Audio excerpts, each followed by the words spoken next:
Chilling tales for dark nights.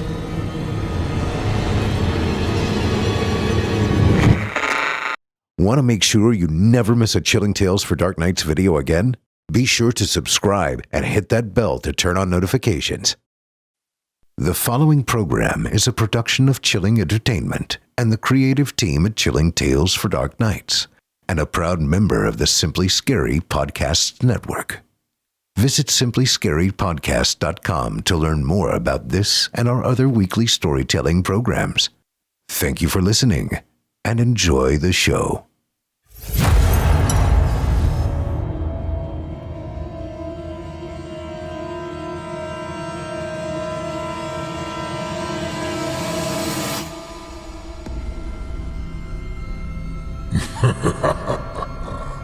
Good evening. I'm storyteller Otis Jiry, and I ain't your grandfather. From where I'm from, we don't do bedtime stories. And if that's what you were expecting, you're in the wrong place. If it's terrifying tales you're after, well then, I've got just the thing. Get comfortable, settle in, turn off the lights, if you dare. Your night is about to get a whole lot darker. Who needs sleep anyway?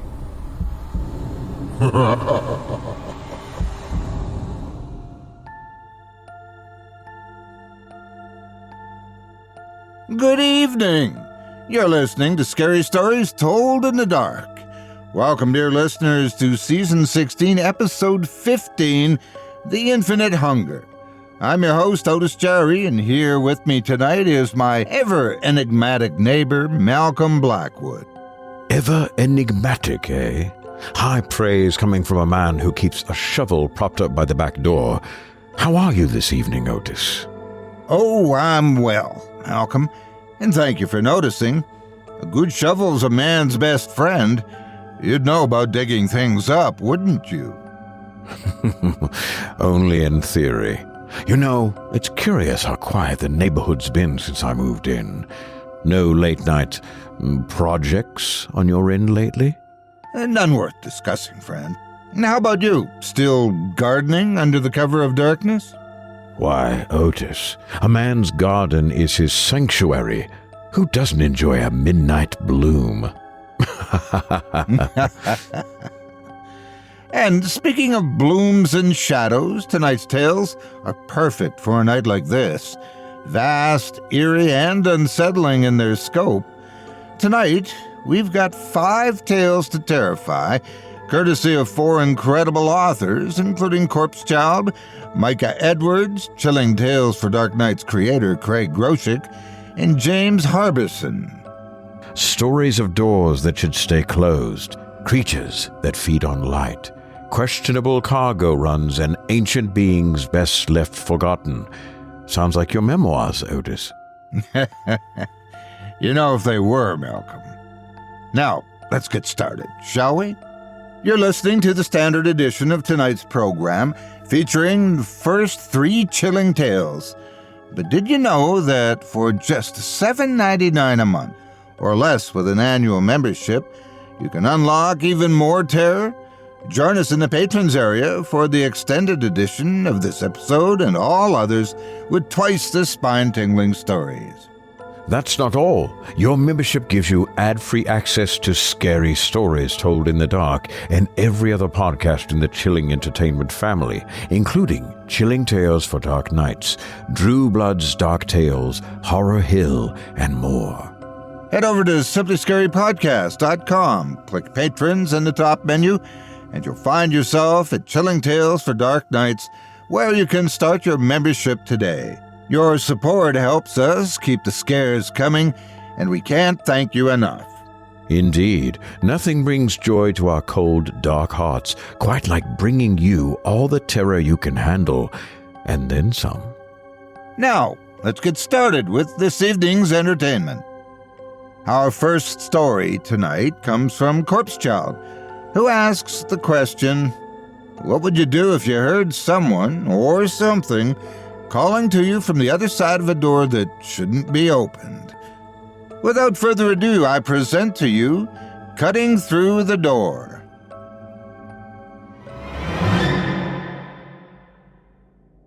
Come on, Private, get this damn thing open. Private Edmund almost didn't hear his commander. His focus was trained solely on the door in front of him. The nitro cutter was almost halfway through the thick steel door of the ship's eastern sector. He almost couldn't even hear it, despite it being an alarmingly loud device. Behind him was a cacophonous mixture of bestial growling and the rapid discharging of the commander's plasma rifle. The growling was getting closer and closer. "Edmund, goddammit! How long till we get through the door?" "It's breaching, sir," shouted the private. He could hear one of the growling beasts bound through the air, primed to pounce on both of them. Their fortune hadn't run out, though, as Commander Rathburn would be damned if any of this rabid, scaly scum, as he so often loved calling them, were going to make it past him without being barbecued by his rifle. "It's cut through." "Okay. Now how long is it going to take for you to get the damn thing open?" "I don't know, sir." "Not good enough, Private. I'm low on power, and I've only got one more battery after this one." "I'm trying, sir." "Well, try harder," the commander barked. Edmund rolled his eyes and gritted his teeth. Even putting the full force of his weight on the drill, the laser was still only gradually penetrating the layers in the door. It was likely going to be at least another minute and a half, maybe even 2. God forbid, before they'd have a large enough hole carved out for the 2 of them to be able to access the escape pod on the other side. Unfortunately, from the sound of things going on behind him, the scaly warriors from the planet Raptor weren't planning to give him the time he needed. He almost dropped the drill altogether when one of the beasts from behind him emitted the most ear-splitting screech possible. He was, of course, quickly silenced by Commander Rathburn's furious plasma fire. "Edmund," he shouted, "I'm on my last battery here. How's that door coming?" "I'm reaching the halfway point. I need another 30 seconds. Tops. Just give me 30 more seconds." "Tell them that," replied the commander anxiously as he turned and resumed firing a fresh hailstorm of plasma upon the hulking beast, charging at him at ramming speed. One after another, reptilian bodies dropped dead, piling atop each other to the point where a wall of corpses was forming. Even still, they charged unimpeded and unintimidated and more ravenous than ever. Rathburn saw the red, beady eyes of another immediately take the place of each one he dropped. Some of them, he could see, were still covered in spatters of blood, the blood of the members of his platoon, one of which was his son. "God, Ryan," the commander mourned. "I'm so sorry."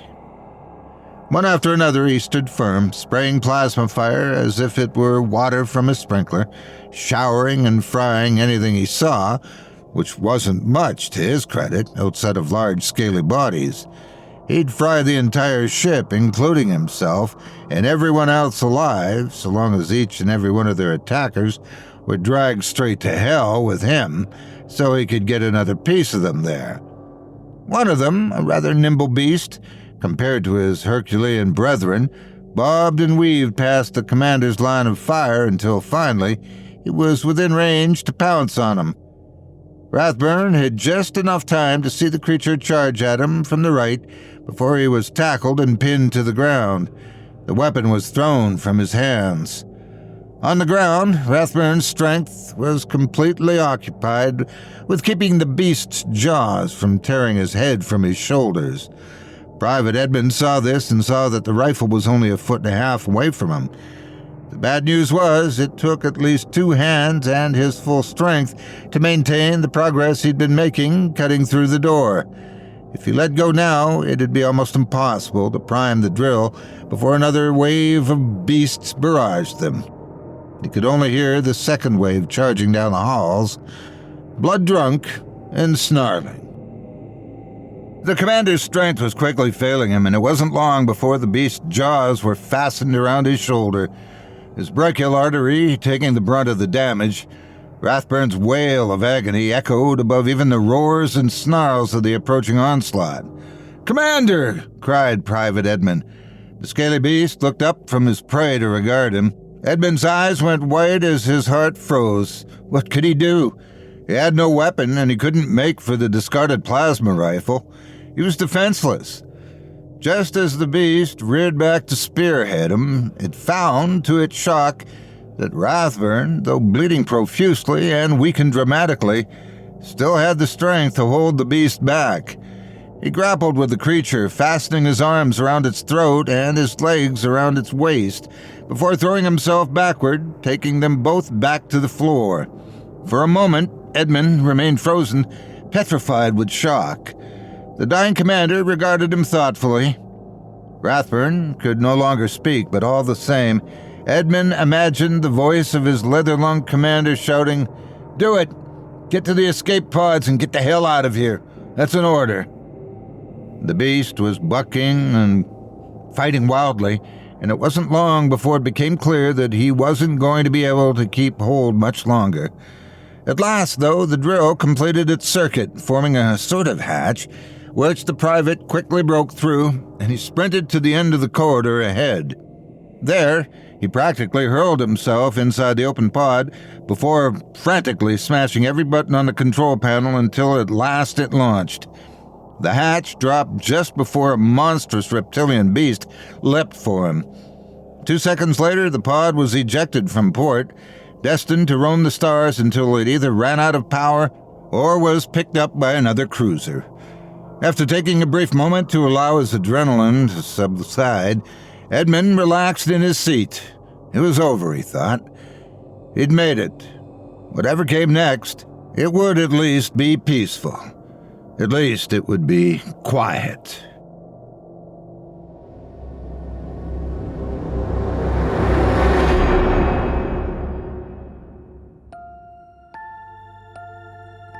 That was Cutting Through the Door, written by Corpse Child and performed by yours truly.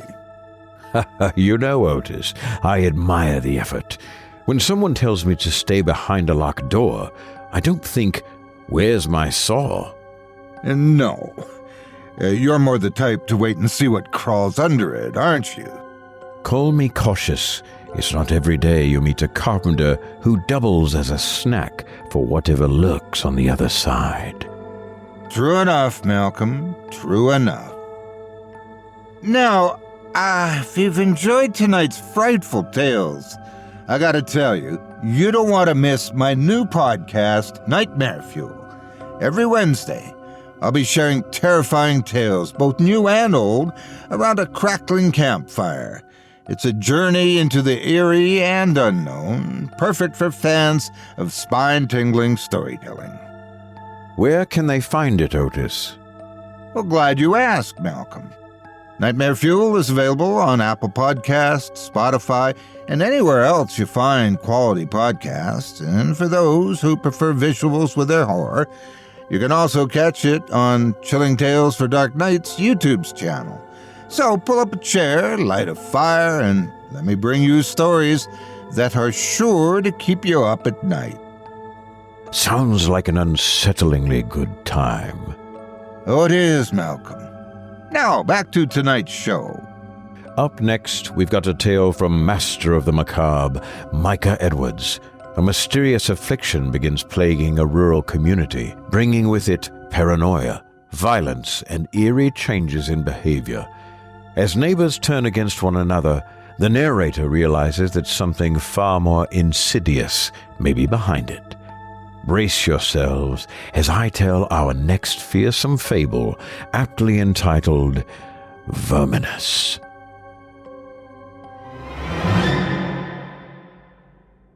I imagine that the folks in the city didn't see anything at all. Out here, we've got fewer lights. The sky's a lot clearer at night. Gives a man something to think about, looking up at all that space. I know it's no deep philosophy, but still, every one of those stars is a sun. Maybe every one has life. Of course, I suppose now I know at least one other one does. They must have come from somewhere. Not that there was any they at first. I know I said that the city people must not have seen anything, but honestly, that's all I saw too. Nothing, where there should have been something. I was out on the porch rocker, enjoying the night breeze and thinking my little philosophies, when I noticed that a patch of the stars just wasn't. There was a hole in the sky, maybe the size of my outstretched fist, where there should have been a scattering of stars. I figured it was a cloud at first, but then I saw it was moving faster than any I'd ever seen. Aside from tornadoes, I suppose, but this was nothing like a tornado. It was just a black spot where the stars weren't.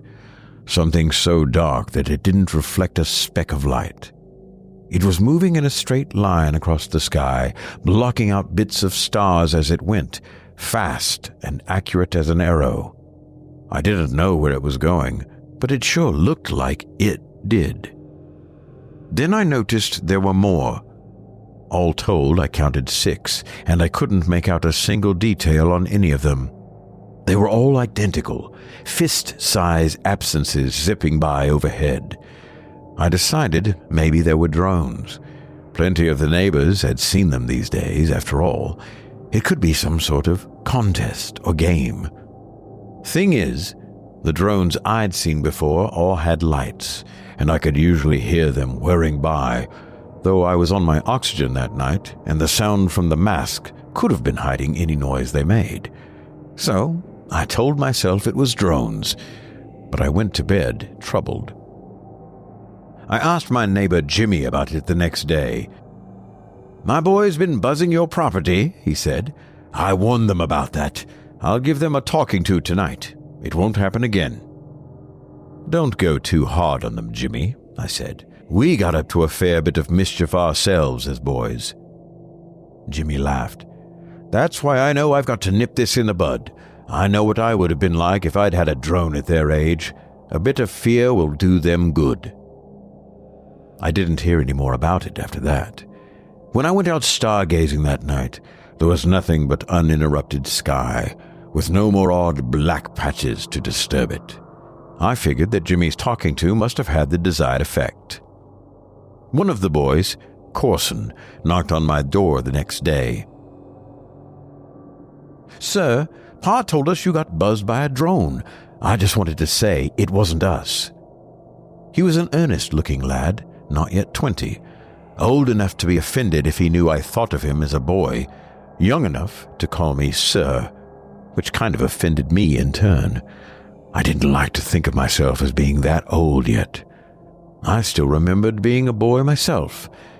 The oxygen tank I had to drag around these days said maybe I was older than I liked to believe, but that was still no reason to go around calling me sir.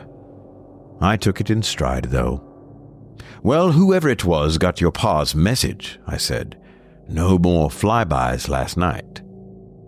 "It wasn't us, though. Honest." "I believe you, son," I replied, and I suppose I did. Corson had no reason to lie about it, and especially none to come over just to tell me. There was no point in telling Jimmy that, though. I knew what he'd say. "Well, if they didn't deserve to be yelled at for this, they deserved it for something else I didn't know about. It all works out." His boys were turning out strong, independent, and respectful, so there must have been something to his parenting method. It was good to see someone raising a new generation to be proud of. The news these days was all about the degeneracy of society and the way things were falling apart. If I hadn't been able to look out my window and see the folks around me thriving, I might have been in danger of believing it. As it was, I tended to just keep the television off and get the news I needed from the people around me. That said, when I went into town 2 days later, I started to think maybe the TV news folks had a point after all. Getting the weekly groceries was usually a social affair. I'd say hello to whoever I ran into in the store, chat for a bit with William as he scanned my groceries, and maybe bump into a few more of my neighbors as I was loading up the truck or filling the tank. It turned a half-hour trip into a half-day outing, but that was part of the point, usually. This time it was all I could do to get folks to nod hello. My attempts to start conversations were met with shrugs and grunts. One person might have been having a bad day, but this happened with 6 or 7 in a row. I remarked on it to William as I wheeled my cart up to the register, but even he seemed hostile. "Everyone's busy these days," he said shortly. "Don't have all day to chat." "I'm just saying hello," I said. "Yeah? Would you let it in there if they said hello back?" William's eyes flashed with a suppressed fury. Surprised by his vehemence, I said nothing. He grunted with muted satisfaction and swiped my food aggressively across the scanner. "Thought not. You'd ramble and get in their business." "That's hardly fair, William." "So? Since when has life been fair?" I winced as William bagged the groceries with violence. I could see him practically daring me to say something about it. I kept quiet. I didn't know why he was angling for a fight, but I knew I wasn't going to give him one. No one stopped to exchange pleasantries in the parking lot either. Everyone just hurried by with mean, furtive expressions on their faces. The whole town looked like a pack of feral dogs, scared they were about to get kicked. The air was charged and dangerous. Jimmy's boy Corson was at the gas pump when I pulled up. I tried to avoid eye contact, but he spotted me and called out, "Morning!" He sounded as cheerful and open as ever. I got out of the car and approached him tentatively. "Morning, Corson. You and your family doing well?" "No complaints. You?" I tapped my portable oxygen tank and shrugged. "Better than some, I suppose." At this, Corson leaned in and dropped his voice. "Especially around here, am I right? Seems like everybody had second helpings of mean last night, and it's coming back up today." I grinned. "Not you, though, I guess." "Not you either. It seems we're special." "Looks that way," I agreed. Odd that it should be 2 neighbors who weren't affected, I thought. We were way on the outskirts, though, so it made sense that if something had happened in town last night, it wouldn't have impacted us. Maybe there had been a storm that kept folks up all night. Could something so close have missed us entirely? It was possible, I supposed. I'd seen weather do stranger things. I didn't find out the truth of the matter for another week, on my next trip into town. The grocery store's lot was packed full, and before I even got through the door, I could hear a crowd yelling inside. I couldn't make out what they were saying until I opened the door and William's voice rolled out over the din, strident and angry. "You can each get 2 cases of water. I don't want to hear any excuses or pleas or whiny stories about how you're buying 2 for your friend. If you're here, you can buy up to 2 cases. If you're not, you get nothing. Don't like it? Leave." The crowd was jammed into the drinks aisle. They eyed the bottled water greedily, each person trying to figure out how to escape the crowd, reach past William's interposing body, and make off with as much water as they could.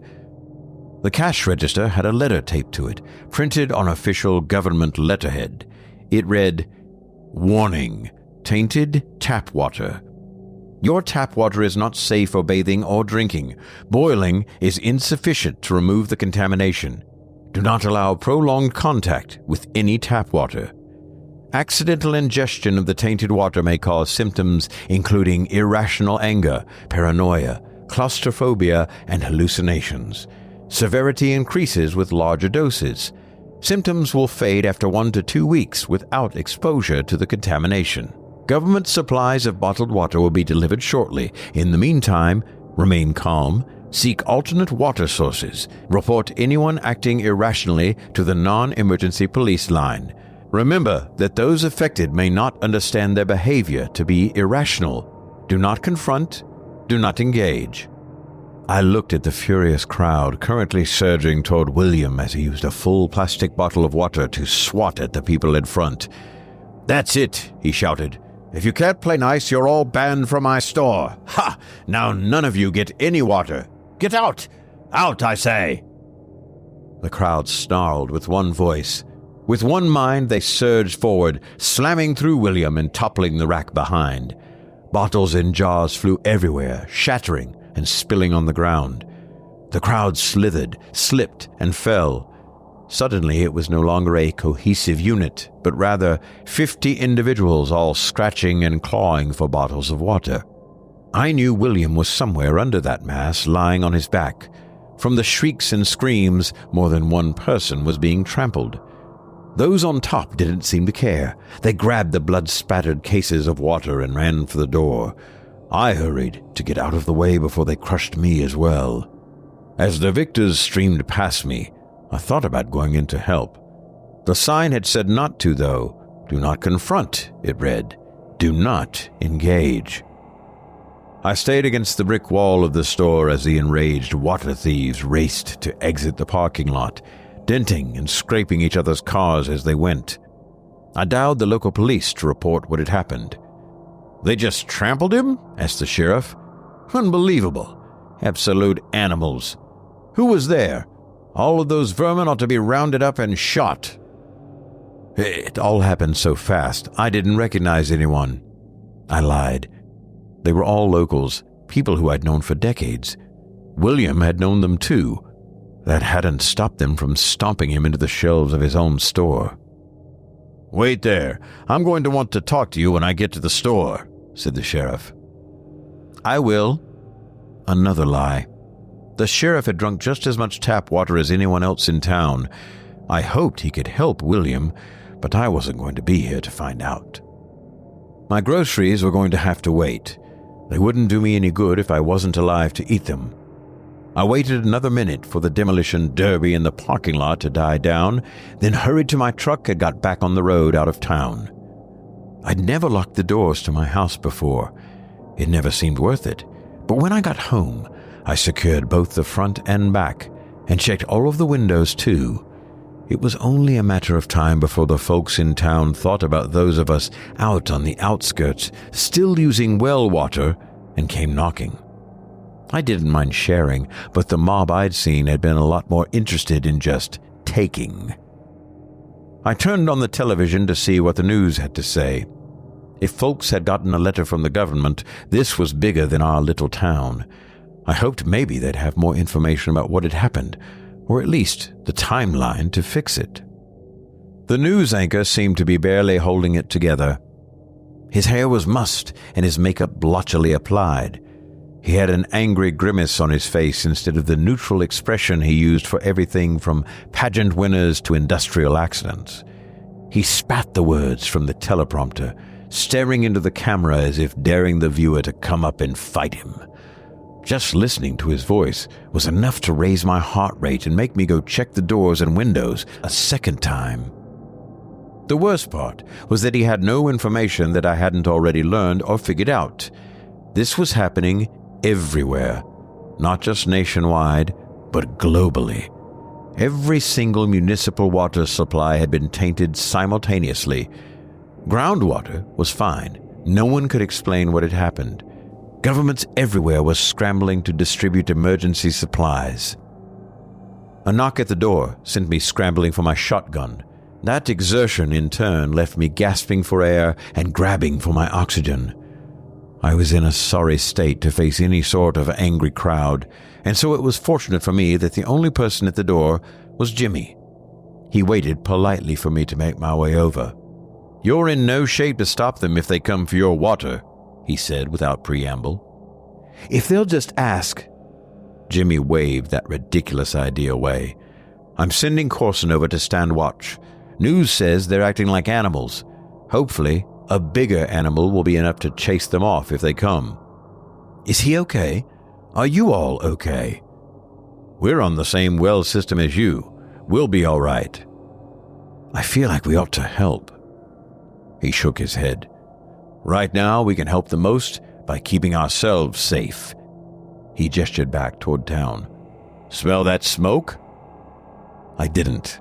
Not through my oxygen mask. I could see a faint gray smudge rising up in the distance, though. I didn't know what was burning, but it was a fair bet that whatever it was wasn't supposed to be on fire. Jimmy nodded as if I had agreed to a plan. So, Corson's coming over here, and hopefully him being here means neither of you will need to use those guns. I didn't like the idea of pointing firearms at my friends and neighbors. It was a sight better than having them point them at me, though. I'll make up the guest bed, I said. You let me know when you need him back. For the next couple of weeks, Corson and I took turns keeping a quiet guard inside the house. I figured there was no sense in advertising our presence any more than necessary, so we watched from behind closed curtains and hoped no one would even come to look at an empty house. The power went out at some point, which didn't really change much for us. We hadn't been turning the lights on regardless. Even before the power went out, the news hadn't said anything substantive, and the anchors weren't always on when they should have been. We made our own guesses about how things were going based on the smoke smudging the sky. There were a lot of fires at first, but by the end of the second week, they had all died out, and there weren't any new ones. On the first night after the skies were fully clear of smoke, I went outside to look at the stars. They were still there, calm and majestic and totally unaffected by the chaos around us. Then a patch of them disappeared, and I realized that what I thought were drones were back. That couldn't be what they were, though. There was no one to fly them. It had to be something else. I looked up at the empty sky, at the things I couldn't see that were blocking out the stars. It occurred to me that maybe what I had thought was something fairly close and fairly small was in fact quite a long way away, up near the top of Earth's atmosphere, or even beyond. To cover a patch of stars the size of my fist from up there, though, it would have to be truly titanic.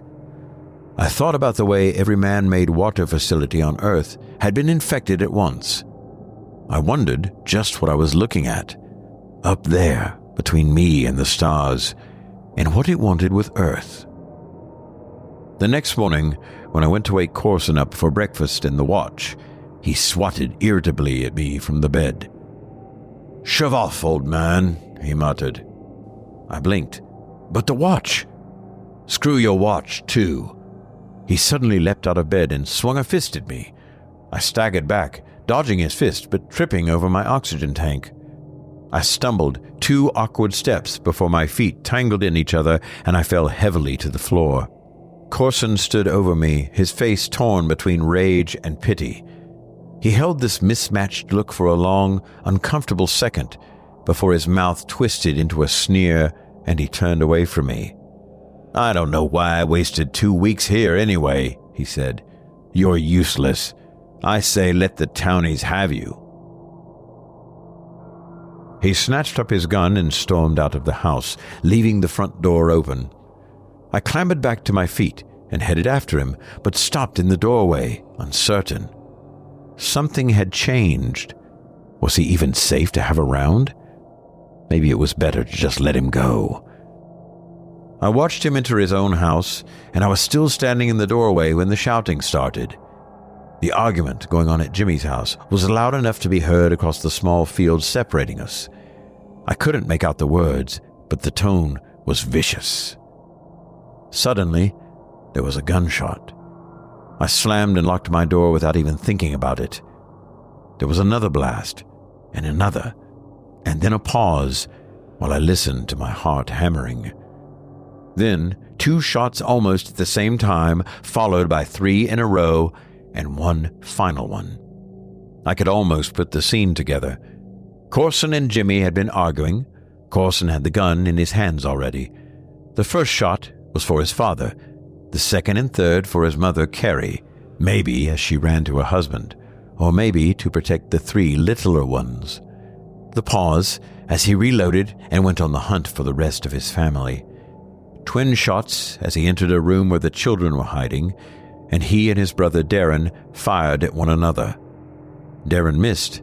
Corson did not. 3 shots for his youngest siblings as they cowered, and 1 final shot from Darren, his dying act, ending Corson's rampage too late to save any of his family. I didn't know if I was right about any of this, of course, but I watched from the window for a very long time, and no one ever came out of Jimmy's house again. I couldn't understand what had changed. We had been fine and safe.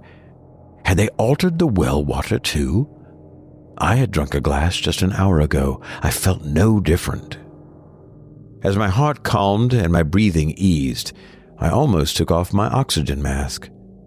I was loosening the straps when I suddenly realized that was the difference between Corson and me, why his behavior had suddenly shifted while mine stayed the same. The last time the dark shapes had come by, they'd poisoned the water facilities. Apparently that hadn't done a good enough job. They'd come back to poison the air. I abandoned the upstairs and moved to the cellar. I blocked the edges of the door with quilts. I sat there in the dark for almost 2 days, listening to the hiss of air through my mask, staring at nothing. I breathed as shallowly as possible. I used each tank until it was completely empty. They still emptied too quickly, lasting no more than a few hours each. When my meager store of tanks was gone, I closed my eyes, removed my mask, and took a deep breath. I waited. I felt no different. The air smelled faintly of smoke, but otherwise seemed perfectly normal. Slowly, reluctantly, I made my way back upstairs.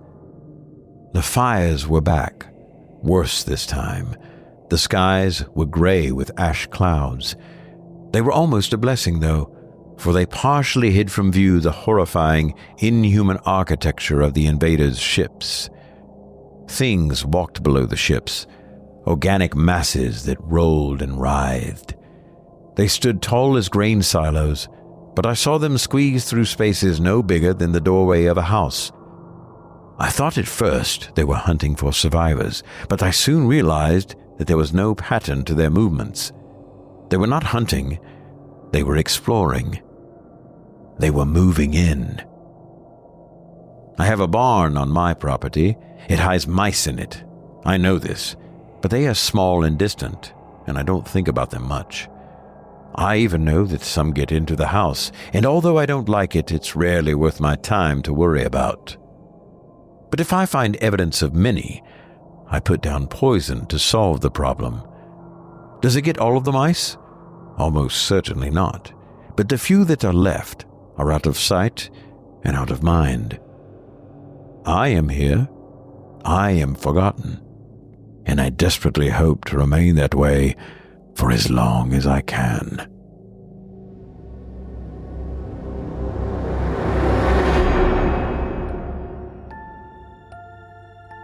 And that, ladies and gentlemen, was Verminous, written by Micah Edwards and performed by yours truly. Malcolm, you've got a real knack for making skin crawl. It's clear the creatures in that last story see humans as the pests. But I've got to ask, how do you handle bugs at your place? With discretion, Otis. But if I had unwanted tenants, much like we must have looked to those alien invaders, I'd burn the house down and salt the earth. We Homo sapiens are a pesky bunch, after all. I can't say the way they dispatched with the occupants of that small town was overkill. We're pretty persistent, wouldn't you say? I'd have to agree with that. But I still found their methods a bit extreme. Effective, but extreme. They could have kept us as pets or something. You know, giving us cute names and whatnot. It beats getting poisoned in the basement. I suppose it does. Let's just count our lucky stars we're on the upper end of the food chain in our present reality. Let's hope our protagonist in our next tale fares a bit better, shall we? Our third story comes from Craig Groshek, the man behind Chilling Tales for Dark Nights. Feeding Ground takes us into the vast unknown, where the void of space holds horrors beyond imagination. I present to you Feeding Ground.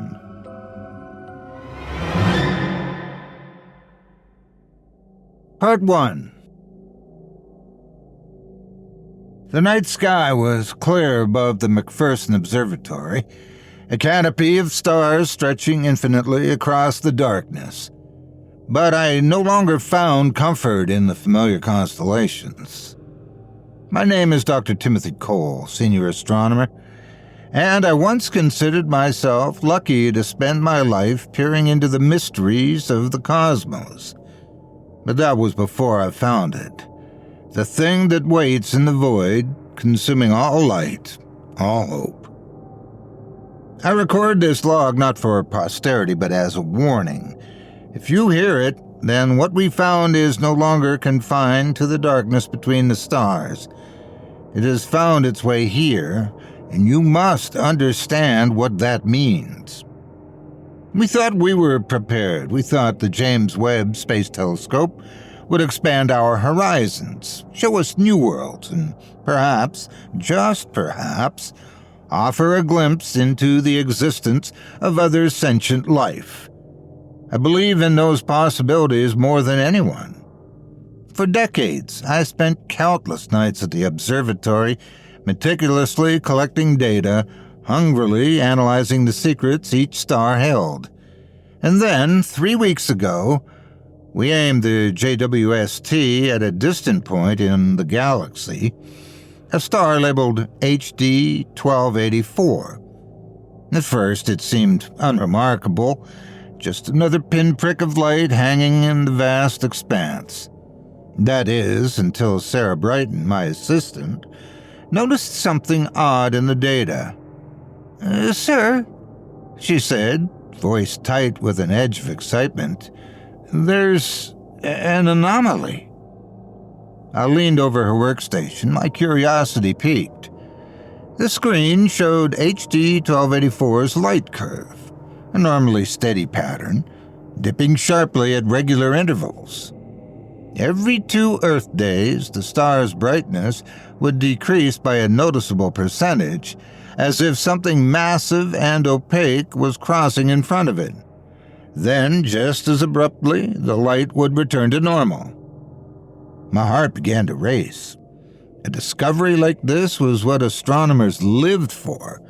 A new planet, potentially, or a binary star system with a hidden companion. But then, Sarah's face twisted into a frown. It's not just the light curve, she said slowly, tapping at the keys. I'm picking up fluctuations in the star's mass and temperature. That gave me pause.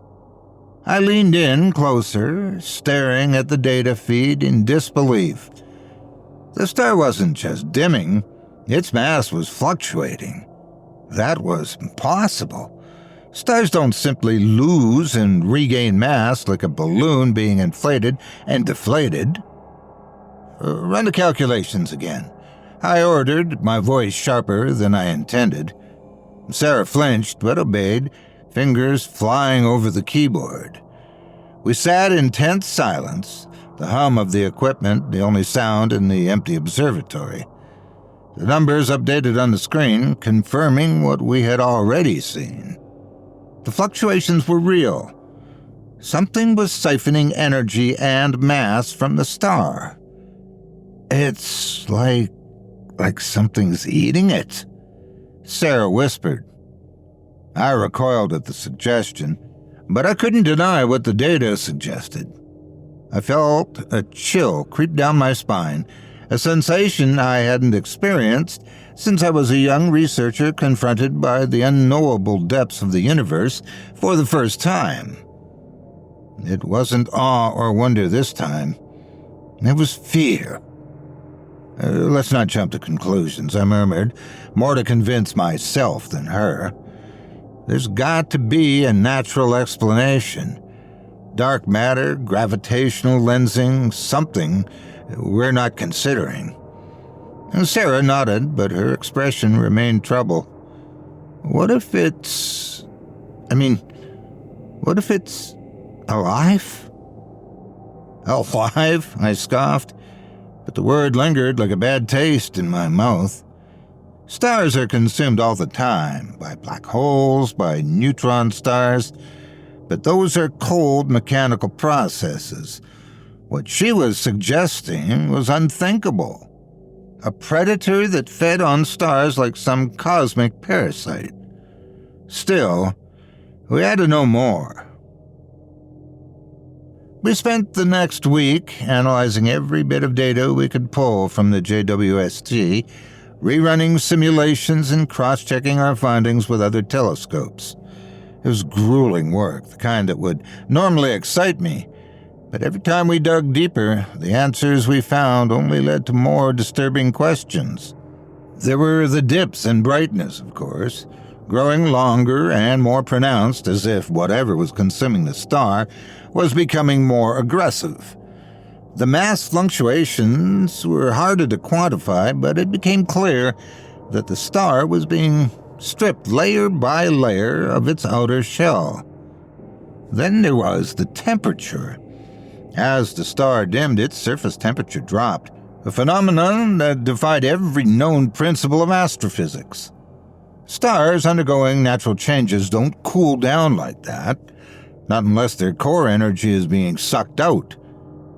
It was 2 weeks in when we got the first image. I'll never forget that moment.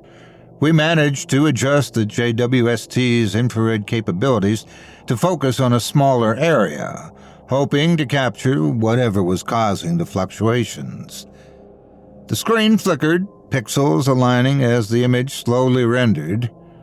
I leaned in, my breath held tight in my chest, and... God! Sarah whispered, her hand flying to her mouth.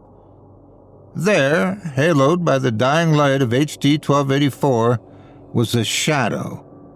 No, not a shadow. A presence. A dark, amorphous mass, almost like a smear of ink on the fabric of space itself. It was larger than a planet, nebulous and shifting, its edges blurring into the void. It seemed fluid in its form, pulsing and rippling as if it were alive.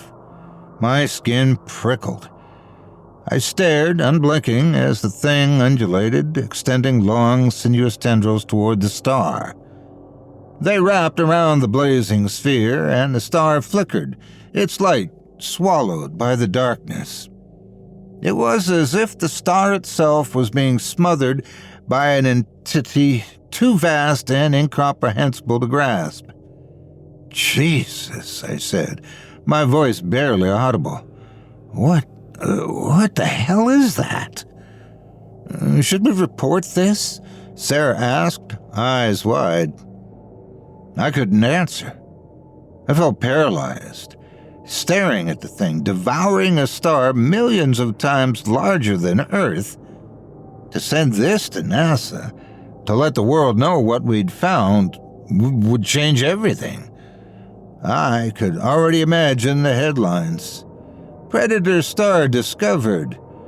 Unknown entity consuming stellar mass. But the implications... I couldn't help but feel that merely by observing it, by training our gaze on it, we were inviting its attention.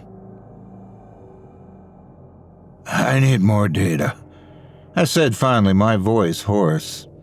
If we report this now, they'll dismiss it as a glitch. We need to confirm. What if it notices us? Sarah, interrupting, voice trembling. Now don't be ridiculous, I snapped. But the words rang hollow, because deep down in the part of me that had always been the most attuned to the cosmos, I felt a presence staring back through the lens, something aware and malevolent. I turned off the monitor. Yeah, it's just a star, I muttered. We're jumping at shadows. But even then, I knew it wasn't a lie. I knew I would be back tomorrow staring at that same screen, watching that same terrible thing feeding. Because something in the back of my mind whispered that we were no longer the observers. We were the observed. Part 2. A knock on my office door startled me from my thoughts. The sudden intrusion felt like a physical shock after so many hours of solitary focus. I turned, bleary-eyed, to see Sarah standing in the doorway, her face pale and tight with worry. "Timothy," she whispered, glancing nervously over her shoulder. "They're waiting for you in the conference room. Dr. Ramirez just arrived." I felt a jolt of adrenaline. I hadn't expected Elena to get so involved so soon. Dr. Elena Ramirez, the director of the JWST project, was a formidable presence. Brilliant, ambitious, and known for her no-nonsense approach. If she were here, it meant this was no longer a research curiosity. It was an emergency. "Right," I muttered, brushing my unkempt hair back and fumbling for my glasses. "Let's go."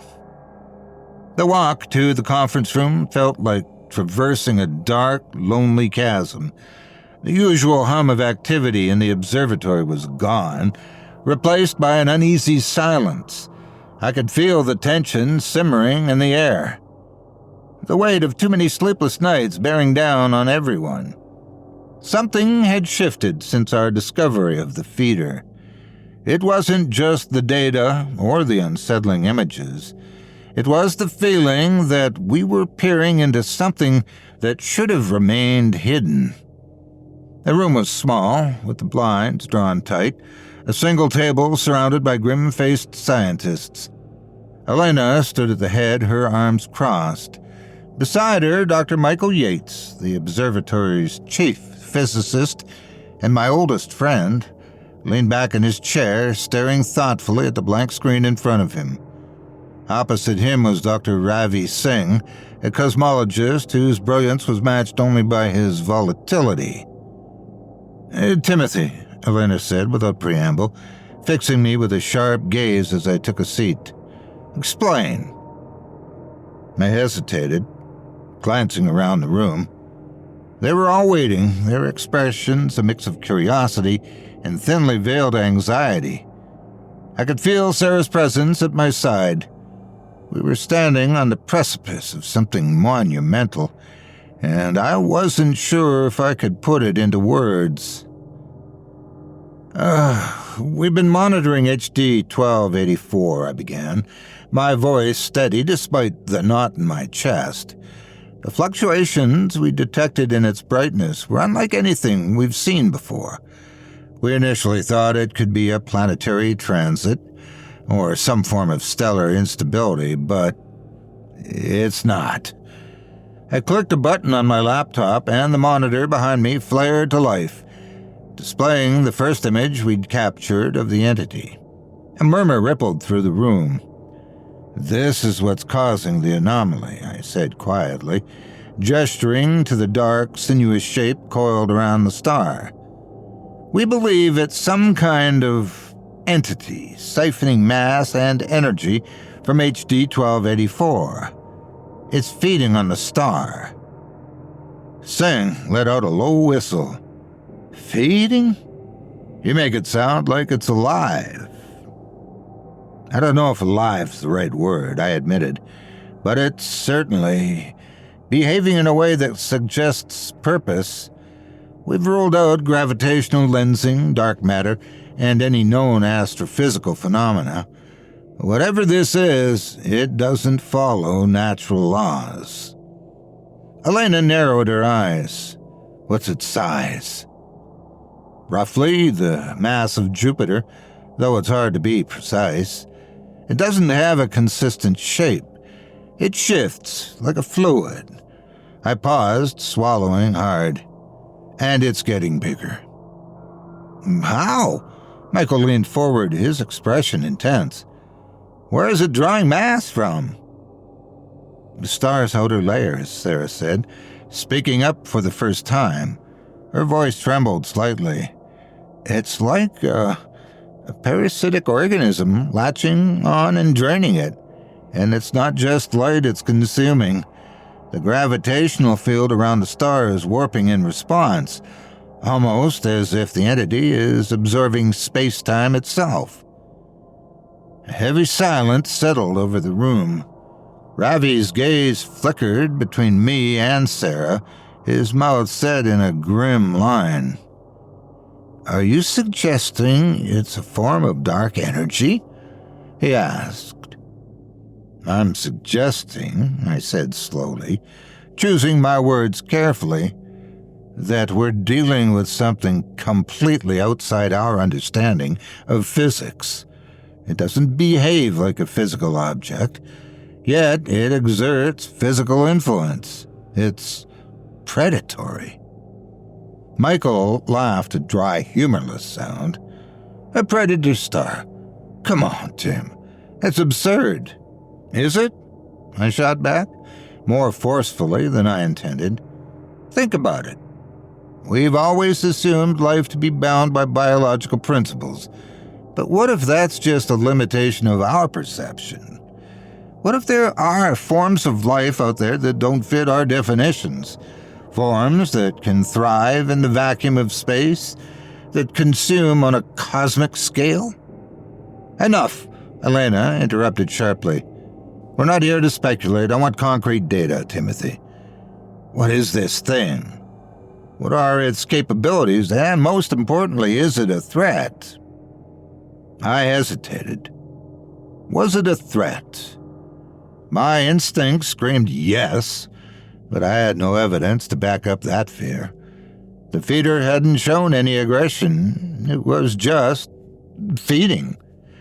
But there was something deeply unsettling in the way it moved, the way it reacted to the telescope's gaze. "There's more," I said softly. "When we focused the JWST on it, we detected a faint signal, a low-frequency hum that doesn't correspond to any known natural emissions." Ravi sat up straighter, his eyes sharp. "A signal? You didn't mention this before." I wasn't sure what to make of it, I admitted. It's almost imperceptible, buried in the background noise, but it's rhythmic, structured. "Almost like communication?" Michael asked, his skepticism giving way to a glimmer of something darker. "Fear." "Yes," I whispered. "Or a lure." Elena's gaze hardened. "What do you mean?" I took a deep breath, forcing myself to continue. What if this isn't the first star it's consumed? What if it moves from one stellar system to another, draining stars of their energy? And what if the signal we picked up is a beacon? A way to attract other sentient beings like us to come and investigate? And then it devours them too. Ravi finished quietly, his face pale. "Oh, that's insane," Michael muttered, shaking his head. "Stars die all the time. Supernovae, black holes." "Not like this," I interrupted. "Not this deliberately. I don't think it's just consuming the star. It's baiting us, drawing us in." Another heavy silence fell over the room. I could see the disbelief on their faces, the struggle to reconcile what I was saying with everything they knew about the universe. But there was something else, too, a flicker of doubt, of dread. Because if I was right... "How long do we have?" Elena asked, her voice flat. I stared at her, uncomprehending. "What do you mean?" She looked at me as if I were a child. "If it's aware of us, if it's hunting, how long until it finds us?" A shiver ran through me. I hadn't thought that far ahead.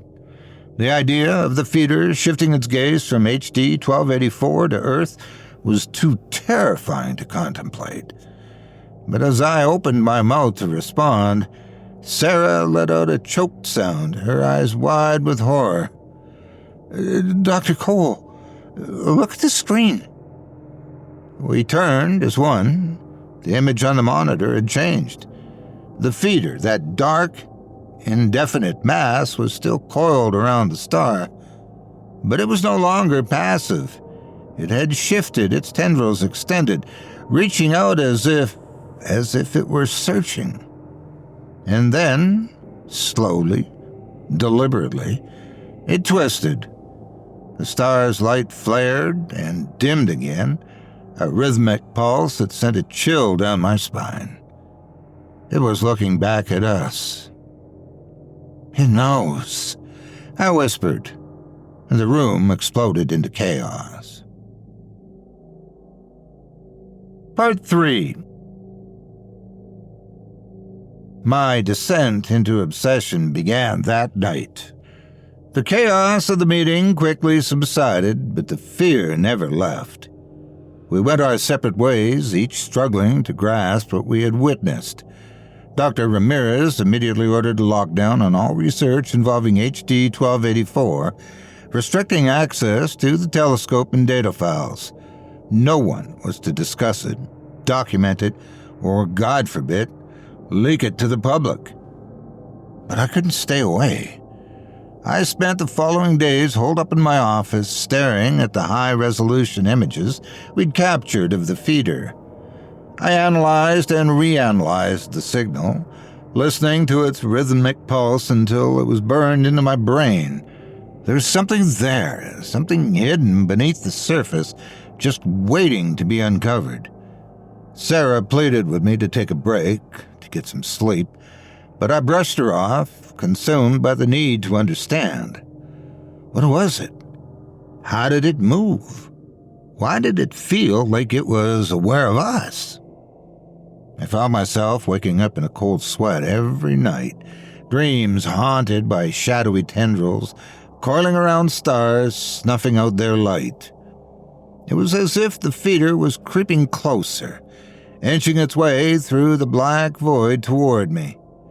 Each time I woke, gasping and shivering, I would rush back to the observatory, needing to confirm that it was still out there, still confined to the distant reaches of space. And yet, every time I looked, I couldn't shake the feeling that it had moved. One night, I intercepted something new.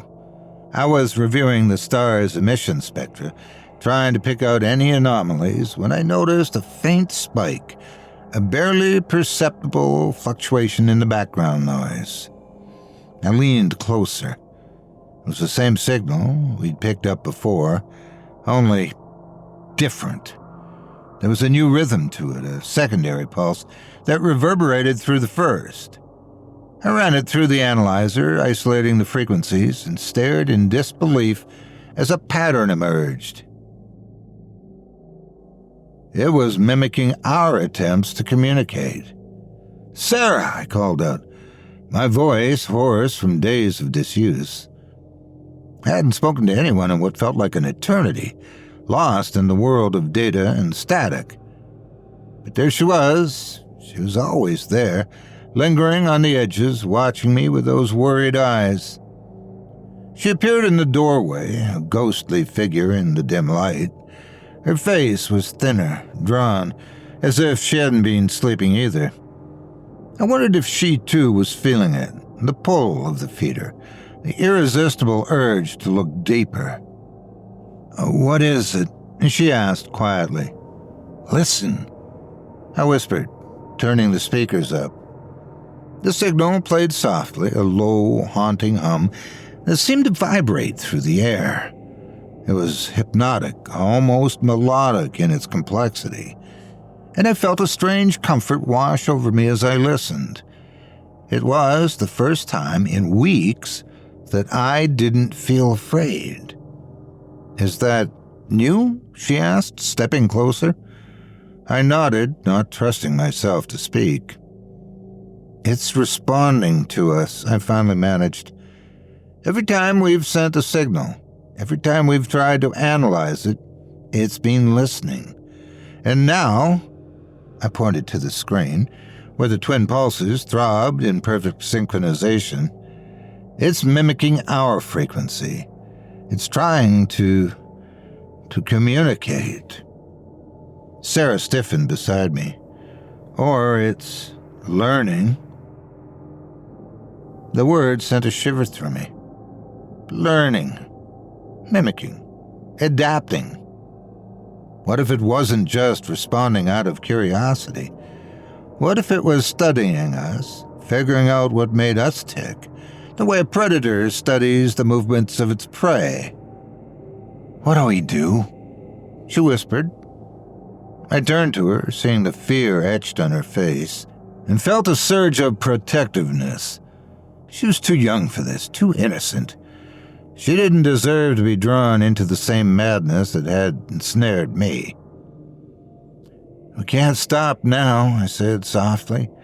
We're too close. We need to keep watching, No, she interrupted, shaking her head violently. We need to stop, Timothy. This thing is manipulating us. Can't you feel it? Her voice broke, and she grabbed my arm, fingers digging into my flesh. Every time we look at it, every time we send a signal, it's like it's reaching out, like it's wrapping itself around us. I wrenched my arm free, anger and frustration bubbling up. You're overacting. It's a phenomenon, a discovery. This is what we do, Sarah. We study. We learn. Not this, she murmured, stepping back, her face pale. This isn't science, Timothy. This is... And she trailed off, glancing around as if shadows in the room were listening. It's hungry. The word echoed in the silence, hanging heavy in the air. Hungry.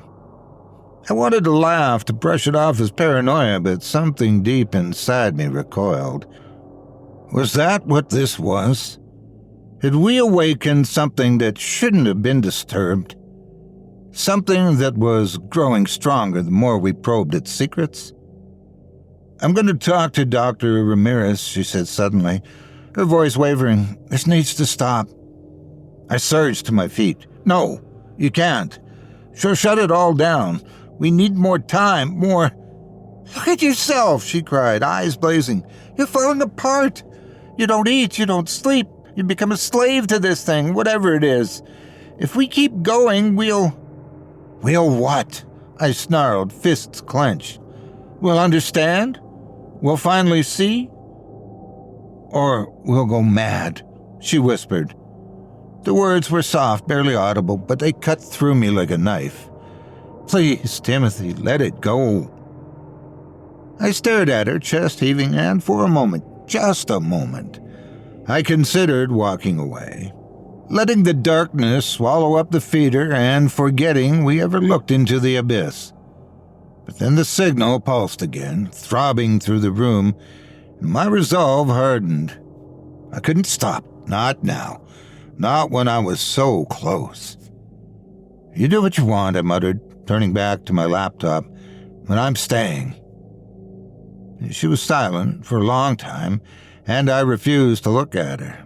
I couldn't. If I did, I might waver and turn back.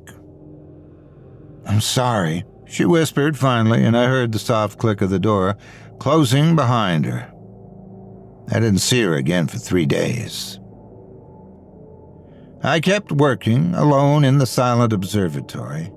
I slept in my office, surrounded by screens filled with data feeds and looping video of the feeder's dark, undulating mass. I ate when I remembered to, hardly tasting the cold sandwiches and stale coffee I scrounged from the break room. Time blurred, days and nights meddling into a single, endless vigil. And all the while, the feeder watched.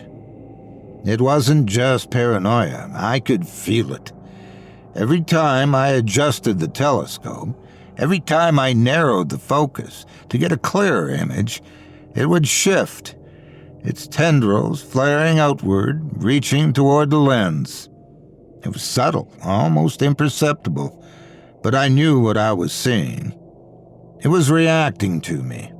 It was responding, and it was getting closer. The thought made my skin crawl, but I couldn't look away. I stayed glued to the screens, cataloging every flicker, every movement, every tiny variation in the signal's pattern. It was speaking to me. I was sure of it. There was a message buried in the hum, a meaning just beyond my grasp. I was so close, so close. Then, on the third night, it happened. I was running the latest batch of images through the analyzer when the signal suddenly spiked. A sharp burst of energy that sent my equipment whirring in alarm. I scrambled to adjust the settings and watched as the feeder's dark mass seemed to expand, swallowing the star completely. The room vibrated with a low, thrumming hum, the sound reverberating through my skull. I gasped, clutching the edge of my desk, my vision blurring as the signal intensified. It was everywhere, filling the room, the observatory, the entire world. And then, just as suddenly, it stopped. I blinked. The screens went dark, the equipment falling silent. I stared at the blank monitors, my mind racing. What the hell just happened? The silence stretched on for what seemed like an eternity. Then, finally, I reached out, trembling fingers hovering over the keyboard. That's when a single word appeared on the main screen, typed out in stark white letters. Hello. My blood turned to ice. Part 4. I bolted upright in my chair, feeling as if the room was closing in around me, and swallowed hard. My eyes remained fixed on the single word glowing on the monitor. Hello. It was impossible. There was no way it could have sent that message. I must have been hallucinating, sleep-deprived, and jittery after days without rest. But as I stared at the screen, my fingers hung over the keyboard, trembling. Hello? I whispered. I typed the word into the command line and hit enter, then waited. For a long, agonizing moment, nothing happened. The screen remained blank except for the word that shouldn't have been there. Then, slowly, letter by letter, a new message appeared beneath it. Why do you watch? A shiver ran down my spine. My hand jerked back from the keyboard as if it were a viper.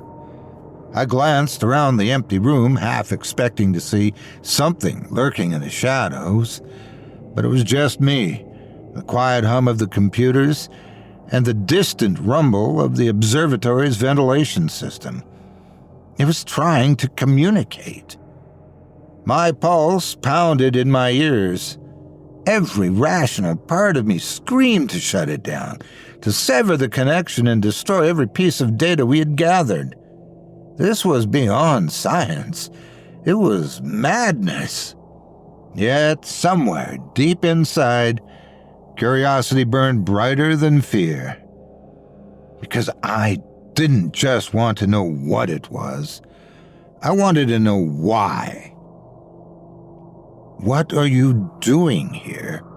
I typed hesitantly, the keys clacking loud in the silence.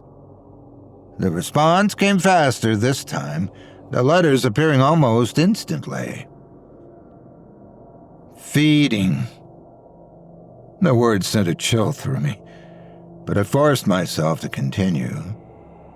Feeding on stars? Yes. Why? To live. To grow. The simplicity of its answer unsettled me. There was no malice, no grand cosmic agenda, just the cold, indifferent instinct of a voracious predator. But something about the way it responded, it was almost conversational, as if it wanted me to understand, as if it craved interaction. Are you alive? I asked, my hands sweating. The reply was immediate. Not as you understand it. My mind reeled. I leaned forward, incredulous. What was I dealing with?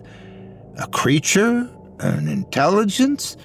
Something that existed outside the boundaries of life as we knew it? I swallowed hard, glancing at the data feeds of the other screens. Why did you reach out to us? This time, the pause stretched on for several seconds. When it answered, the response was chillingly simple. I am hungry. I stared at the screen. Hungry. I had already known that it was feeding on the star, but what if that wasn't the whole story? What if the star was just a means to an end? A lure, a way to attract attention? What do you want? I typed slowly. The response made my blood run cold. To be seen.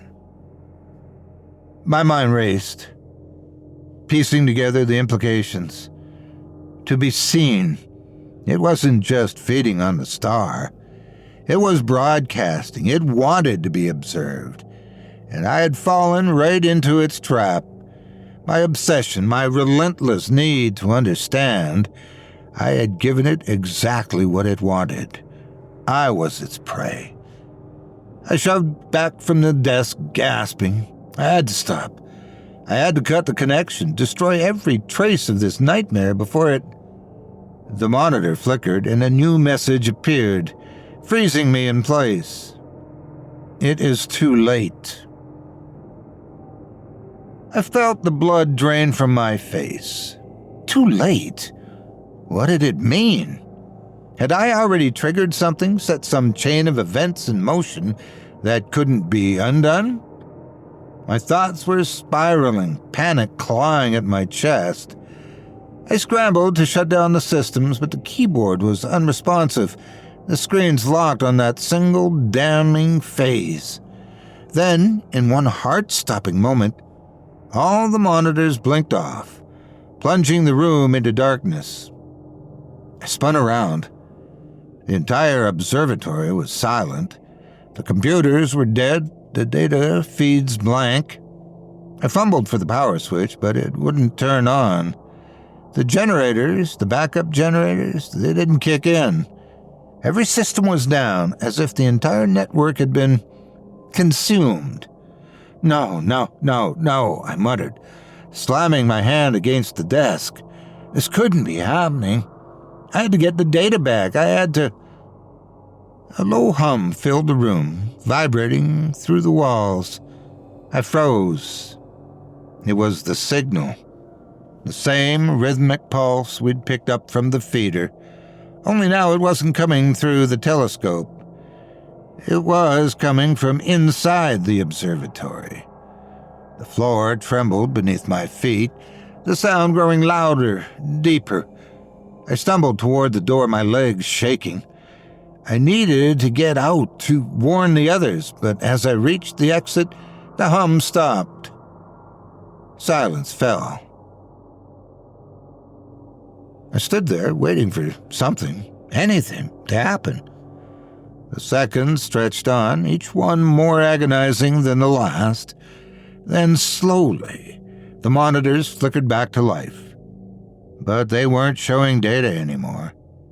They were showing stars. My blood ran cold as I stared at the screens. A field of stars, glittering brightly against the backdrop of deep space. And there, at the center of the image, was a cluster of stars formerly neighboring HD 1284, tiny pinpricks of light suspended in an inky void. Something was wrong. The lights were flickering, as if something was distorting them. Something between us and the stars. I squinted, leaning closer, and then I saw it. A shadow, vast and serpentine, obstructing the faint glow of the distant suns. And it was moving. Oh, God, I cried. It was impossible. It was just light years away. There was no way it could have traversed such a vast expanse so quickly. But there it was, twisting and writhing, its form swelling and swelling, until it blotted out the entire screen. It felt as if the darkness itself were reaching for me, extending its tendrils through the monitors, through the cables and wires, right into my mind. The darkness seemed to pulse, a ripple of shadow that echoed through my skull. And this wasn't real. It couldn't be real. I was looking at a screen, and yet I felt it, inside me, smothering my very consciousness. It was like a dream, a half-wormed nightmare, but sharper, more vivid. And then, suddenly, I was falling. The observatory seemed to blur, the walls warping and shifting. I gasped, clutching the desk, but it was like trying to grasp smoke. The floor beneath me buckled, and I stumbled forward, the darkness swallowing everything. "No, no, no!" I cried. The feeder's shadow engulfed me, enveloping my thoughts, squeezing tighter. Sharp, searing pain lanced through me. I screamed, the sound swallowed by the void. "You looked." The words penetrated my skull, soft and mocking, no longer confined to a screen. The feeder wasn't here, not physically, not yet at least. It didn't need to be. It was in my head, projecting itself through the signal, hijacking my inner monologue. I was trapped, lost in the dark, a prisoner in my own mind. Now I feed. The pain erupted, a white-hot flash that tore through my central nervous system. I thrashed in protest, but the darkness pressed tighter, suffocating. It was tearing me apart, unraveling my sanity, my identity, and then, abruptly, it released me. I collapsed to the floor, my head spinning. Slowly, the darkness receded, the world blurring back into focus. I peered at the nearby screens. They were still blank, but the hunger remained. I was back in the observatory, the real physical observatory, but my body and mind felt wrong, violated, as if the boundaries between what was real and what was imagined had begun to fray. Somewhere in the core of my being, a nagging, incessant sensation persisted. My thoughts were jumbled, fragmented. The feeder had been inside me, that I was sure of, but it had done more than just explore. It had tasted me, and it wasn't finished yet. Before I had a chance to so much as consider the implications, I was interrupted. "Timothy?" a voice whispered. I looked up, blinking through the haze of pain. Sarah was standing in the doorway, her face ashen and haggard. Cautiously, she took a step forward, her eyes first darting to the screens, then to me, and back again. I saw her lips move, but the words were muffled, as if I were hearing them through a layer of thick glass. What happened?" she asked. My voice was hoarse, barely more than a rasp. I struggled to my feet, clutching the edge of the desk for support. It's inside the signal. It found a way to... I broke off, shaking my head violently. None of it made sense. How could I explain what I had just experienced? How could I make her understand that I wasn't going insane, that the entity wasn't just something out there in the depths of space? It was here. It was feeding on us now, using the same signal I'd obsessed over for days. "We have to shut it down," I said finally, my voice trembling. "All of it. The observatory, the servers, everything. It's using the equipment as a gateway. We're making it stronger." Sarah's face tightened, a flicker of anger sparking in her eyes. "You did this," she whispered, taking a step back. "You kept pushing, kept digging. I told you to stop, but you wouldn't listen, and now..." "I'm sorry," I choked out. "Please, Sarah, I know. But even as I spoke, I realized that wasn't entirely true. I had known.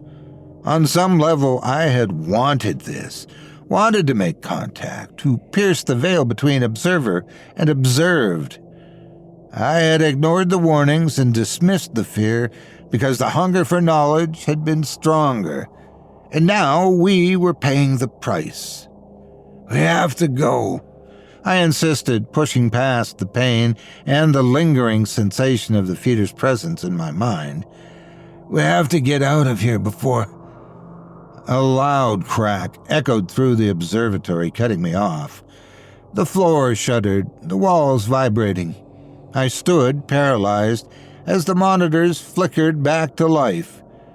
The same image appeared on every screen, the former location of HD 1284, now engulfed by the vast, coiling darkness of the feeder. But the entity's form was different now. Its shape was warping, rippling like a mirage. Tendrils of shadow stretched outward, twisting and curling in impossible patterns. It wasn't just reacting to the telescope's gaze anymore. It was mirroring something. Mirroring me. What the hell is it doing? Sarah cried, taking another step back. I don't know, I whispered, staring in horrified fascination as the entity continued to shift and writhe. It was mimicking my movements, echoing every twitch of my hands, every shift of my weight, and then, as I watched, it began to solidify, coalescing into a darker, denser shape. A humanoid shape. Oh, God, I blurted out, stumbling backward. It couldn't be real. It was just an image on a screen, a trick of light and shadow. But as I stared, I felt the presence in my mind pulse, a sharp, invasive pressure that made my skull throb. It wasn't just copying me. It was trying to become me. What are you? I whispered, not even sure who I was speaking to. The feeder, the shadow on the screen, or the echo of its voice still whispering in the corners of my mind. The response came, a soft, mocking murmur that seemed to vibrate through the air itself. You know. I recoiled. It wasn't a voice, not really. More like an impression, a sense of meaning that bypassed language entirely. And in that moment, I understood. The feeder wasn't just a predator. It consumed not just matter and energy, but the very essence of those it encountered. It had fed on innumerable stars, countless worlds, and now it was feeding on me. Using this signal as a conduit, it was attempting to mimic, overwrite, and replace me, the same way it had consumed the light and mass of HD 1284. And if it succeeded, it wouldn't stop with me. What does it want? Sarah asked, her voice thin and strained. What is it doing? It's trying to come through, I whispered. It's using the signal, the telescope. The words died in my throat as the image on the screen moved. The shadowy form of the feeder twisted, and then, impossibly, one of its tendrils pressed against the inside of the monitor's glass. No! I cried, taking a step back. No! It can't! The glass began to bulge, the surface warping outward as if something were pressing against it from the other side. A faint crack appeared at the edge of the monitor, spreading in a jagged line across the screen. I stumbled backward, shaking my head violently. It's not real, I whispered frantically. It's just a projection, The glass shattered. I screamed, the sound swallowed by the deafening roar of the static that filled the room. Darkness erupted from the broken monitor, a writhing mass of shadow and smoke. It swirled around me, cold and suffocating, coiling around my arms, legs, and throat. Let me in. The voice was everywhere, a desperate, ravenous whisper that clawed at my mind. I thrashed wildly, but it was like being smothered in a frigid ash. Tighter still, it pressed, the pressure building in my skull, and then suddenly it stopped. I blinked, gasping, and realized I was on the floor again. The monitors dark and lifeless. The broken glass had vanished without a trace. The darkness was gone. Beside me, Sarah stared wide-eyed, a look of pure horror on her face. "Timothy," she whispered, her voice shaking, What just happened?" I looked down at my hands, at the faint dark tendrils that still lingered around my fingertips, fading like wisps of smoke. The feeder hadn't broken through, but it had left a part of itself inside me. I began, but the words caught in my throat. What could I even say? It all seemed futile, pointless. Across from me, the monitors lit up once more. I cast a glance at them and nearly choked. The distant stars were still blinking out, all of them, one by one, with increasing rapidity. And I knew with sickening certainty that it wasn't just the feeder anymore. There were others, untold others, drifting through the void, drawn to the beacon I had unwittingly activated. They were coming, and they were all hungry. Part 5. The observatory was silent except for the hum, that deep, rhythmic vibration that pulsed in the walls, the floor, my chest. It wasn't merely mechanical, it was alive. Like the heartbeat of a vast, unknowable predator, it thrummed with a life all its own.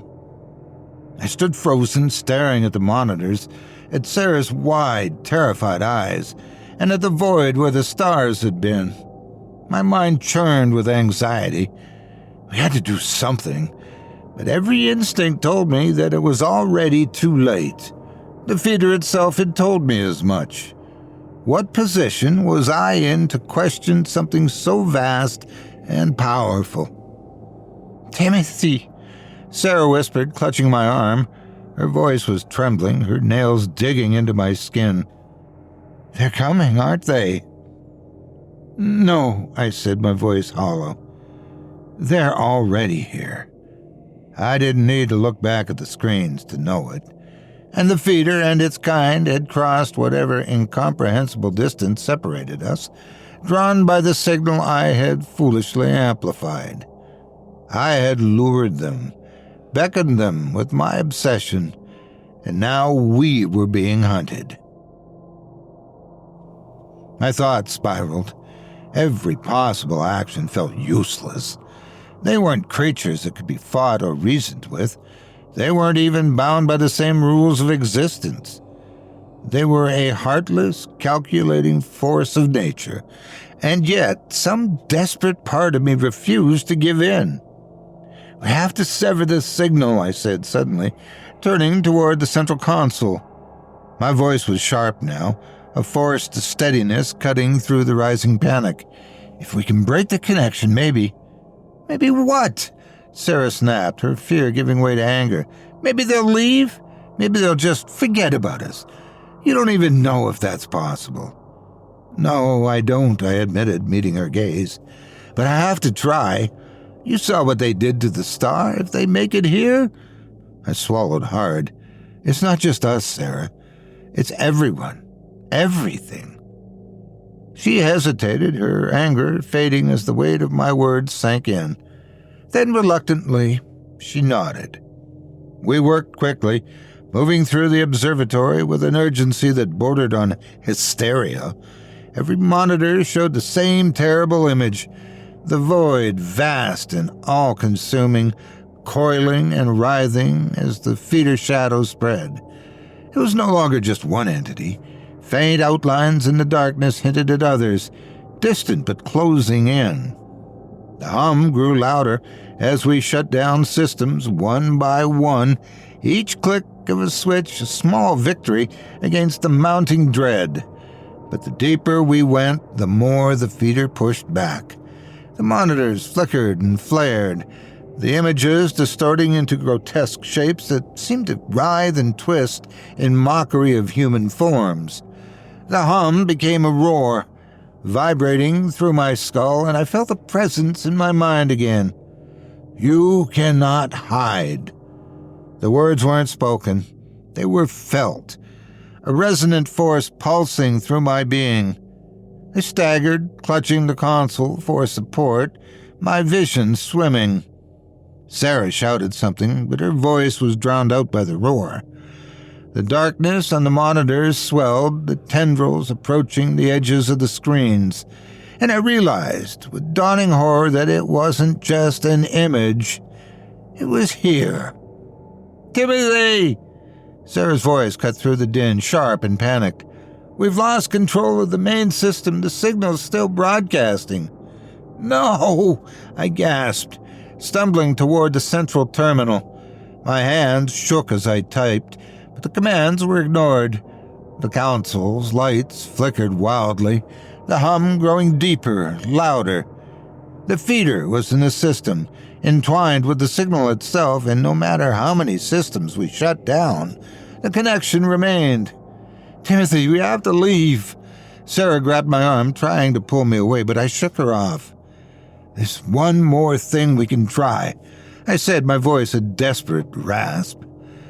"The antenna array. If we can destroy the transmitter."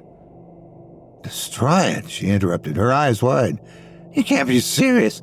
That's millions of dollars and—" "Sarah, listen to me," I shouted, rounding on her. "It doesn't matter anymore. If we don't stop the signal, they'll keep coming. You've seen what they are, what they can do. Do you think money means anything to them?" She hesitated, her expression torn between fear and determination, and finally she nodded. The wind howled as we stepped out onto the observatory's rooftop, the cold biting through my jacket. Above us, the sky was black, not the soft, star-dappled black of a normal night, but an impenetrable void. The stars were gone, eclipsed by the approaching shadows. I couldn't see them, but I could feel them. The antenna tower loomed ahead, its skeletal frame silhouetted against the darkness. It was the heart of the observatory's transmission system, the link between Earth and the cosmos. If we could destroy it, we might sever the signal. It was a long shot. It was all we had. "Hurry!" Sarah urged, her voice tight.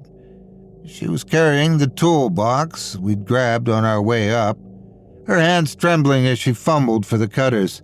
"We don't have much time." I didn't respond. My focus was on the antenna, on the cables that snaked down its length. Each one was a lifeline to the telescope, a thread that needed to be cut. I reached for the first cable, but my hands were shaking so badly that I could barely grip it. "Let me," Sarah said, stepping in. She worked quickly, cutting through the thick insulation with a precision that belied her fear. One by one, the cables fell away, the hum from the observatory fading with each severed connection. But it wasn't enough. As Sarah reached for the final cable, the roar returned, louder than ever. The air around us seemed to vibrate, the darkness above swirling furiously. I staggered back, clutching my head, as the feeder's presence surged through me. "There is no escape." The voice was deafening, a cacophony of whispers and screams that filled my head. My vision was blurred, the world tilting as the feeder's shadow pressed nearer.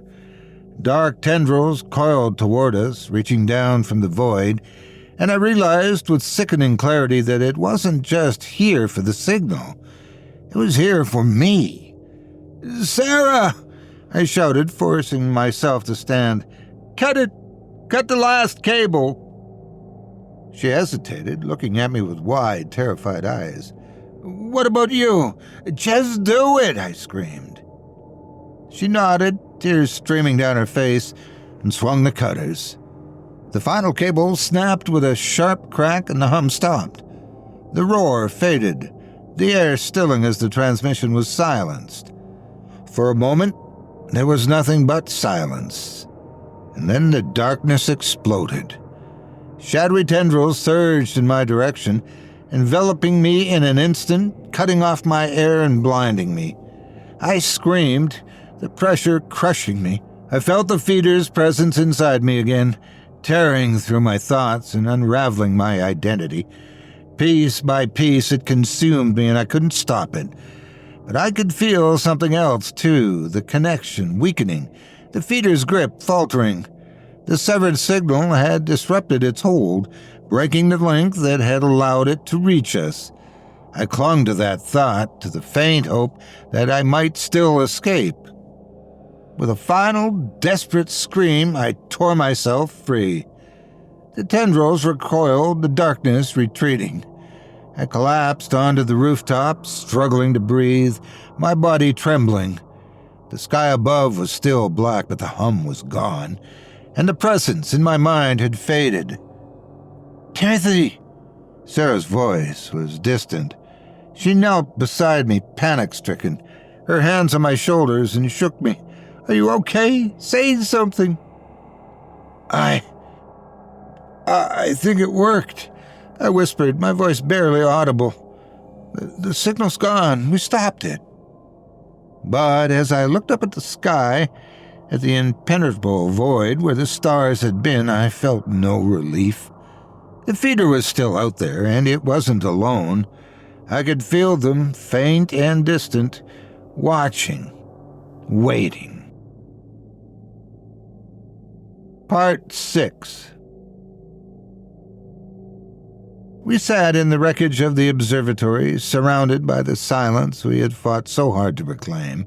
The droning sounds were gone, and the oppressive presence of the feeder had retreated, but the stars above remained conspicuously absent.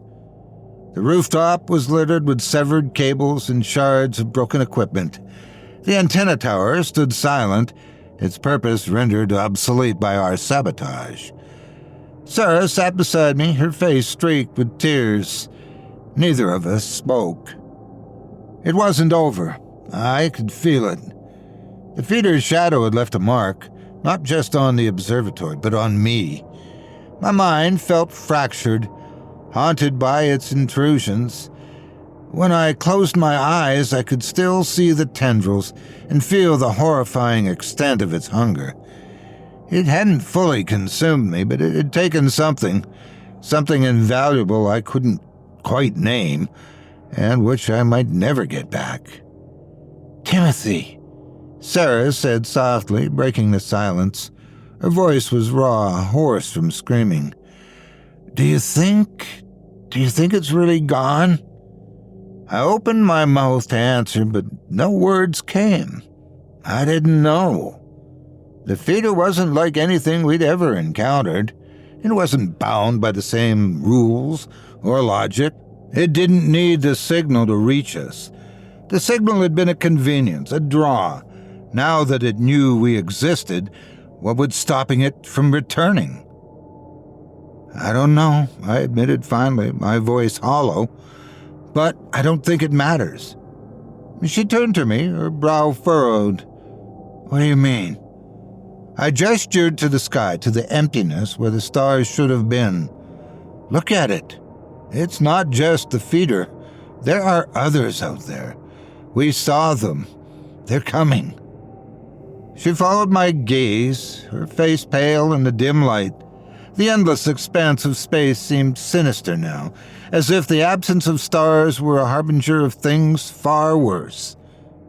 "How do you know?" she whispered.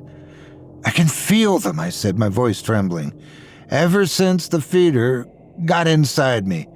It's like they left a door open, and now—" I broke off, struggling to find the words. "They're watching us, biding their time." Sarah shivered, wrapping her arms around herself. "Then what was the point?" she asked bitterly. "If they're still coming, if we're all just prey to them, then why did we even fight?" Because we had to, I said. The words, though, felt hollow even as I spoke them. Because maybe we bought ourselves time. Maybe that's all we can do. She didn't respond, and for a long while we did nothing but sit in silence. I wanted to comfort her, to tell her that everything would be okay, but I just couldn't bring myself to lie, not after what we had witnessed. By morning, the authorities had arrived. The observatory was swarmed with technicians, scientists, and government agents, their faces grim as they surveyed the damage.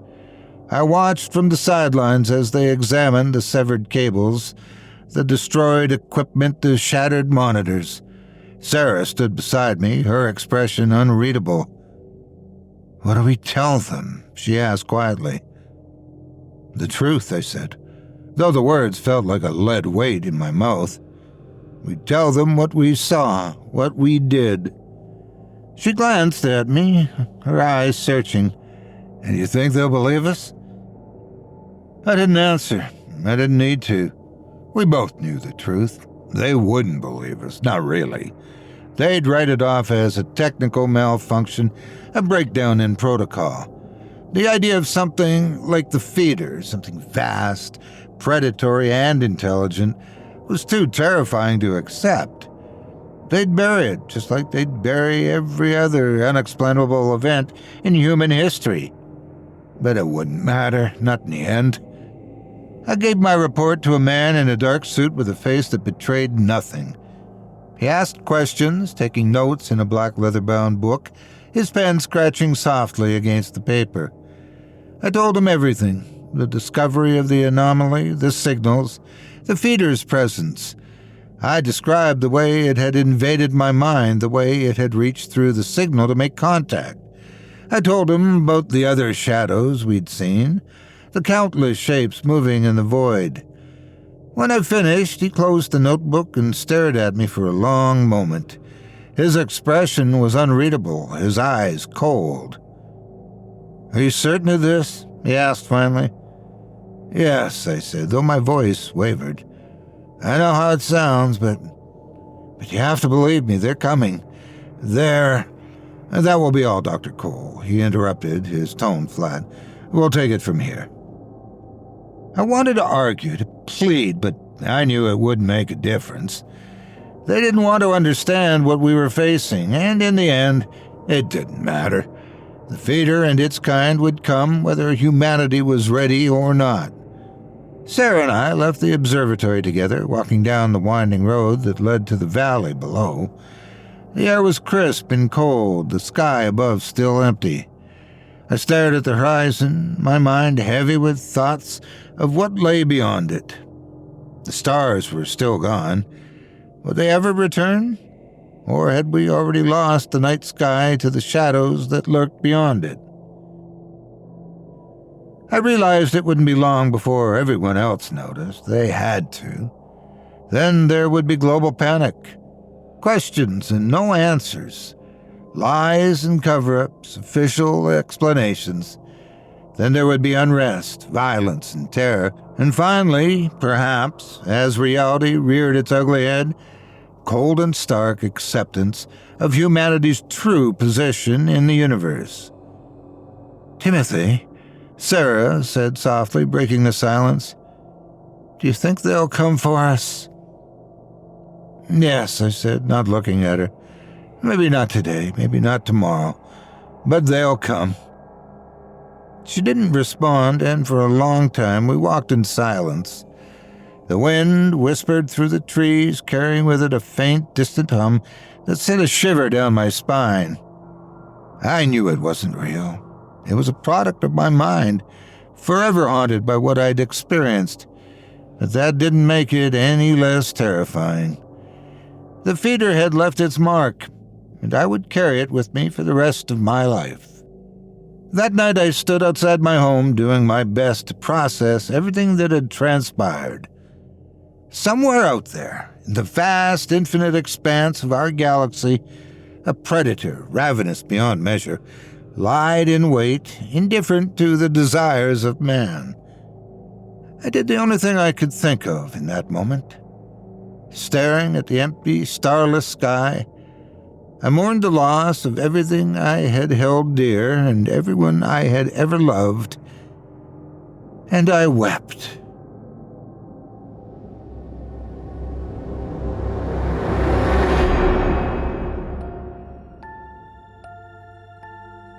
That was Feeding Ground, written by Chilling Tales for Dark Nights creator Craig Groshek, as performed by yours truly.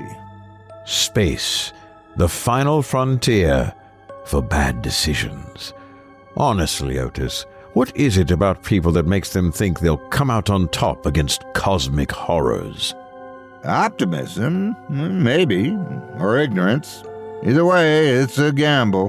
One I'll happily avoid. There's enough terror on this planet to keep me busy. Wise choice, Malcolm. Before we go, let me take a moment to thank you personally for spending part of your evening with us.